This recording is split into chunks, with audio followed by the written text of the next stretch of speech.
ولی کے پہچاننے کے لیے کرامت شرط نہیں ہے، کرامت ایک ذریعہ ہے، ضروری نہیں ہے۔ کتنے اولیاء ہیں جن کی کرامات ہمارے تک نہیں پہنچی لیکن وہ اللہ کے ولی ہیں۔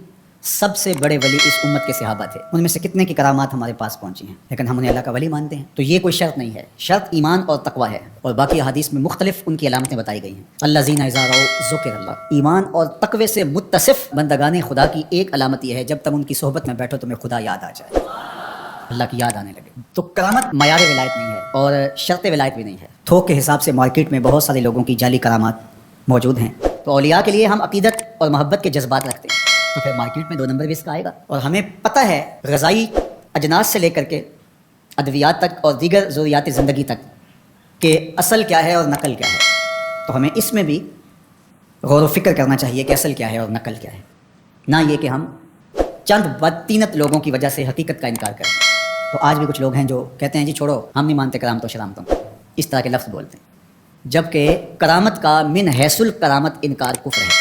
اگر کوئی کہے میں کرامت کو ہی نہیں مانتا تو یہ کفر ہے۔ وہ کرامتیں جن کا بیان قرآن مجید میں موجود ہے، جس طرح آصف بن برقیہ کا تخت بلقیس لانا، حضرت مریم سلام اللہ علیہا کے حجرے میں بے موسم پھلوں کا آنا، اصحاب کہف کا 300 سے زائد سال کا عرصہ سوئے رہنا کھائے پیے بغیر، اور رب ان کی کروٹیں بھی بدلتا رہا، یہ قرآن میں مذکور ہے۔ تو اس کا انکار بھی کفر ہے، قرآن کا انکار لازم آتا ہے۔ اگر کسی کرامت کا بیان حدیث متواتر میں ہو تو اس کا انکار بھی کفر ہے، لیکن ایسی کوئی کرامت نہیں جس کا ذکر حدیث متواتر میں ہو۔ البتہ احادیث مشہورہ اور احادیث احاد میں کرامات کا بیان موجود ہے، تو ان کا انکار بھی گمراہی ہے۔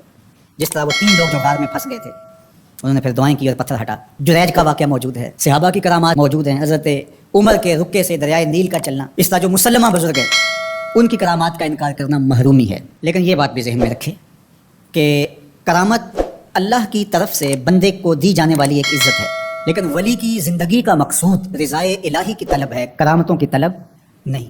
لیکن عمومی طور پہ ہمارے اسٹیجوں کے اوپر اولیاء کے حوالے سے جو بات کی جاتی ہے، بس آپ سننے کے لیے بیٹھے ہیں اور خطیب صاحب نے کان پہ ہاتھ دھرا اور 2-4 کرامتیں سنائی اور چلے گئے، معیار بتایا ہی نہ، جس کے نتیجے کے اندر بہت سارے عوام اس سے غافل ہوتے ہیں۔